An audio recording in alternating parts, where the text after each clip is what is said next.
Bonjour et bienvenue sur Bannière de prière, une parole, une prière. Ce matin, je bénis Dieu pour vos vies, voilà, et j'aimerais encore une fois de plus vous entretenir sur un sujet que je trouve très important. Voilà, depuis que j'ai commencé, je pense bien que tu es concentré sur ma chemise qui n'est pas repassée et tu n'as pas regardé la beauté de la personne qui est en train de te parler. Tu as automatiquement posé ton regard sur une chemise que la personne porte. C'est cela que nous faisons généralement lorsque nous marchons dans la rue. Quand tu croises une personne, généralement le premier regard que nous lançons, c'est un regard de mépris, un regard pour pouvoir chercher quelque chose qui va nous permettre de critiquer la personne.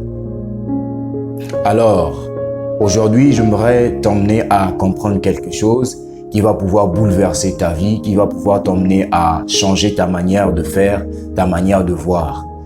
Ça m'a tellement choqué et j'aimerais partager ça avec toi. Écoutez, on ne peut pas vivre seul, mais c'est dans la solitude qu'on peut reconnaître la valeur et l'importance de ceux qui nous entourent. On ne peut pas vivre seul, mais c'est dans la solitude qu'on peut reconnaître la valeur et l'importance de ceux qui nous entourent. On ne peut pas réussir seul sans l'aide d'une personne. Dieu bénit toujours en passant par un homme ou une femme. Tu ne peux pas reconnaître la valeur de la santé sans passer par l'hôpital ou visiter une personne à l'hôpital. Aujourd'hui, moi qui suis habitué à être au milieu des autres, au milieu de mes amis, je me suis posé la question à savoir pourquoi ça? Pourquoi moi? Mais le Seigneur pouvait tout simplement me dire que je le fais pour que tu puisses apprécier la valeur de la santé que je te donne. Ça fait combien d'années, ça fait combien de mois que tu n'es jamais tombé malade? Ça fait combien de temps que tu n'as pas dépensé de l'argent pour aller à l'hôpital? C'est une grâce que Dieu te fait. C'est une grâce que Dieu te fait. Mais est-ce que tu as pris un temps où, durant tout ce temps-là que Dieu t'a gardé en bonne santé, est-ce que tu as déjà pris un temps pour lui dire merci véritablement?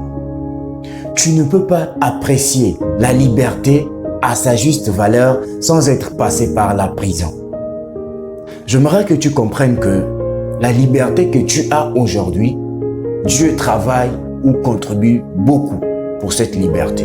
Pour nous qui sommes chrétiens, la Bible nous dit que nous sommes libérés, nous sommes affranchis par la vérité de la parole de Dieu. Et le Seigneur Jésus-Christ pouvait dire que je vous donne ma paix, pas comme le monde donne. Alors nous avons la paix parce que le Seigneur nous a donné la paix. Nous avons la paix parce qu'il a voulu que nous puissions être dans la paix. Alors, quelles que soient les angoisses, quel que soit le problème, quelles que soient les situations, garde la foi, garde les caps. Ce matin, je pouvais, au-dedans de moi, frustré, je me disais, nous sommes dans une période un peu, je veux dire, l'atmosphère n'est pas trop bonne par rapport à ce que je traverse. Et quand je suis rentré à la maison, le Seigneur pouvait me dire, c'est moi qui t'avais donné ce travail. J'ai utilisé une personne pour te donner ce travail. Si tu dois avoir un nouveau travail, c'est moi qui te donnera. Et j'ai senti la pression descendre. Tu ne peux pas mesurer la valeur de la paix sans pour autant subir la guerre. Ici, mes pensées vont directement vers mon peuple qui est en train de mourir au nord de la RDC.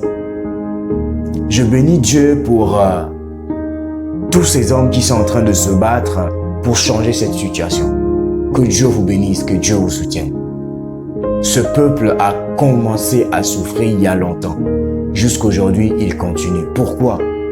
Eux, s'ils ont un peu de paix que tu as aujourd'hui, pour eux, ça suffira. Alors, pour tes parents qui sont autour de toi, pour ton père, ta mère qui est encore là, que tu ne manifestes pas l'amour, que tu n'aimes pas, que tu ne montres pas véritablement l'amour. Commence à le faire aujourd'hui. Commence à le faire aujourd'hui. C'est très important. Commence à le faire aujourd'hui. Tu ne sais pas comment ceux qui ont perdu leurs parents, quelque chose que je ne souhaite pas, souffrent souvent. Alors pour conclure, j'aimerais dire ceci. Retenez, l'autel n'est pas un endroit seulement pour la prostitution. L'autel, c'est aussi un lieu de travail pour certains. L'autel, c'est aussi un lieu de repos pour d'autres. Alors, j'aimerais que tu puisses changer ton regard lorsque tu vas sortir dehors et que tu vas croiser une autre personne. Ne regarde pas cette personne-là avec un regard de mépris, quel que soit son niveau social. Un estropié, un albinos ou un mendiant, si tu n'as pas la possibilité de donner, gloire à Dieu, mais ne regarde pas la personne avec mépris, parce que tu ne sais pas qu'est-ce qui a fait que cette personne puisse arriver à cette étape. Toi, tu es béni, tu es sécurisé, Dieu te protège. Mais lui, peut-être qu'il a eu à avoir un accident. Peut-être qu'il est venu au monde dans des conditions difficiles et que ça a mal tourné, il s'est retrouvé estropié ou il s'est retrouvé avec un pied qui ne marche plus bien, qui ne fonctionne pas bien. Mais j'aimerais attirer ton attention. J'aimerais t'inviter aujourd'hui à regarder les autres d'une autre manière. Ne regarde plus les autres avec un regard pour pouvoir les critiquer, mais regarde ces gens-là avec les yeux d'amour, avec les yeux d'un humain. Merci beaucoup. J'aimerais ici demander pardon à tous ceux dont j'ai blessé par mon regard, par ma manière de faire. Je vous demande pardon. Prochainement, je ferai des efforts. Alors, j'aimerais prier pour quelqu'un. Tu as compris que nous avons parfois le premier regard que nous lançons vers les autres. C'est un regard qui est blessant et parfois méprisant. Mais j'aimerais maintenant que tu changes ta manière de faire, que tu commences à regarder les autres avec amour. Merci Seigneur pour ta grâce.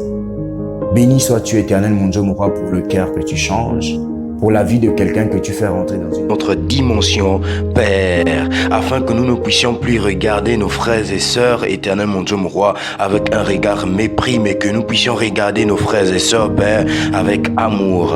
Seigneur, donne-moi d'enlever d'abord la paille et plutôt la poutre qui est dans mon œil avant de regarder la paille qui est dans l'œil de mon frère ou ma sœur. Je commande ce matin, Père, que l'Esprit éternel, mon Dieu, mon roi, de la moquerie, l'Esprit éternel, mon Dieu, mon roi, de rabais, l'Esprit, Père, de supériorité, Père, qui pouvait envahir nos vies, Seigneur, quitte au nom suprême de Jésus. Je prie, éternel, mon Dieu, mon roi, que tu nous emmènes, Père, à changer notre manière de faire, Père.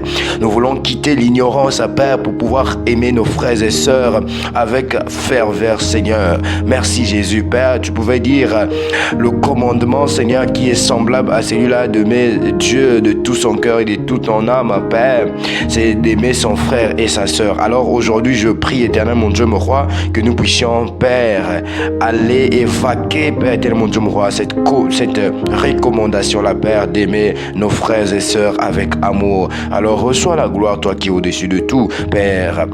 Merci Père éternel mon Dieu mon roi de bénir la vie de tous ceux qui passent sur bannière de prière.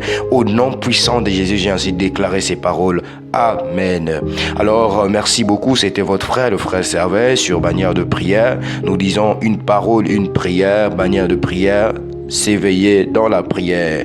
Alors j'aimerais tout simplement vous dire merci, merci, merci beaucoup.